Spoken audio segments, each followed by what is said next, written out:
శివుడి జన్మ రహస్యం గురించి ఈ వీడియోలో తెలుసుకుందాం. నమస్తే, నేను సౌమ్య, మీరు చూస్తున్నది సౌమ్య ఇన్ఫో.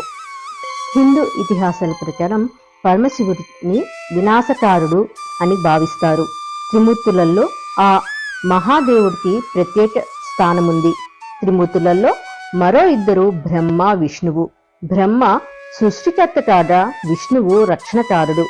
హిందువులు అనేక రకాలుగా ఈ దేవుళ్లను పూజిస్తూ ఉంటారు. మహాశివుడు అవతారం భక్తులను సంభ్రమాచర్యాలలో ముంచెత్తుతుంది. పరమశివుడికి 3 కళ్ళు ఉన్నాయి, అందుకే ఆయనని ముక్కోటిగా పిలుస్తారు. మెడకు పాము చుట్టుకొని ఉంటుంది. శరీరం అంతా బూడిద పూసుకొని ఉంటారు. పులి చర్మాన్ని కప్పుకొని ఉంటారు. పరమశివుడు కోపాగ్నికి బాగా ప్రసిద్ధి. ఆయన కోపానికి మన్మథుడు మాడి మసైనట్టు పురాణాలు చెబుతుంటాయి. మహాశివుడు జన్మ ప్రస్థానం ఏంటో తెలుసా? పరమశివుడు జన్మకథనం చాలా ఆసక్తికరంగా ఉంటుంది.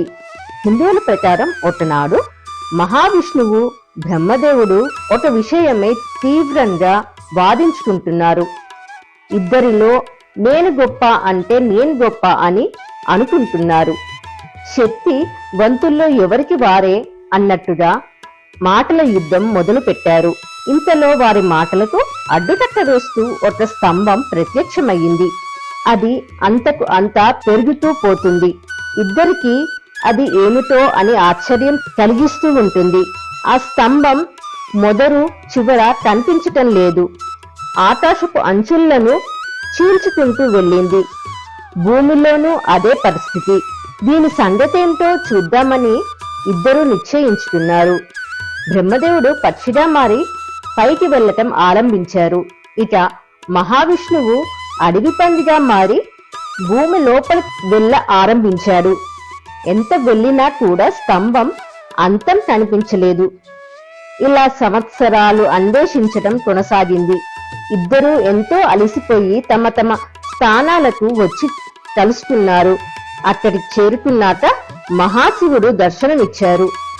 ఆయన కళ్ళ ముందు ప్రత్యక్షమయ్యారు. దీంతో బ్రహ్మ, విష్ణువుకు అర్థమైంది పరమేశ్వరుని గొప్పతనం. ఆయన శక్తి ఆలోచనలకు అంచనాలకు మించిపోయిందని వారికి అర్థమయ్యింది. వాళ్ళిద్దరితో పోలిస్తే మహాదేవుడు చాలా శక్తివంతుడని తెలుసుకున్నారు. అదే 3వ శక్తి ఈ విశ్వాన్ని ఏలుతున్నదని అప్పుడు నమ్మారు. ఇతిహాసాల ప్రకారం పరమశివుడికి తల్లి తండ్రి ఎవరు? ఇతిహాసం ప్రకారం పరమేశ్వరుడికి తల్లిదండ్రులు లేరు. ఆయనను అనాదిగా వ్యవహరిస్తారు. అంటే పుట్టుటకు చావుకు మించినది అని అర్థం. పరమేశ్వరుడు సౌమ్యమైన దేవుడు కాదు అని హిందువులు అందరూ విశ్వసిస్తారు. ఆయన విచిత్రమైన విధానాలకు, అలవాట్లకు ప్రసిద్ధి. ఇది భూమిపై ఉన్న వాళ్లకు అంత సులువుగా అర్థం కాదు. ఆయన అనేక అవతారాలను ప్రదర్శించుతూ ఉంటారు. ఎంతో శక్తివంతుడు. ఆ దేవుడికి శ్మశానంలో తిరగటం ఇష్టం అని చెబుతూ ఉంటారు. ఆయన మెడలో పురుగు వేసుకొని జంతువు చర్మంతో శరీరమును కప్పుకుంటారు.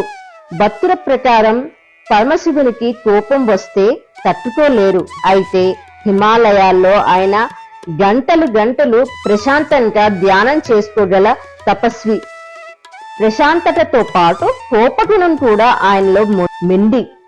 దానివల్ల ఆయన నిజస్వరూపాన్ని తెలుసుకోవటం భక్తులకు కష్టం అయిపోతుంది. శివుడు నటరాజు రూపంలో వేసే నాట్య విన్యాసాల పంచభూతాలను అబ్బురపరుస్తుంది. భూమి, ఆకాశం, నీరు, నిప్పు, గాలి అంతా ఆ మహాదేవుని వశం. ఓం నమః శివాయ. నమస్తే, నేను సౌమ్య, మీరు చూస్తున్నది సౌమ్య ఇన్ఫో. జై హింద్, జై భారత్.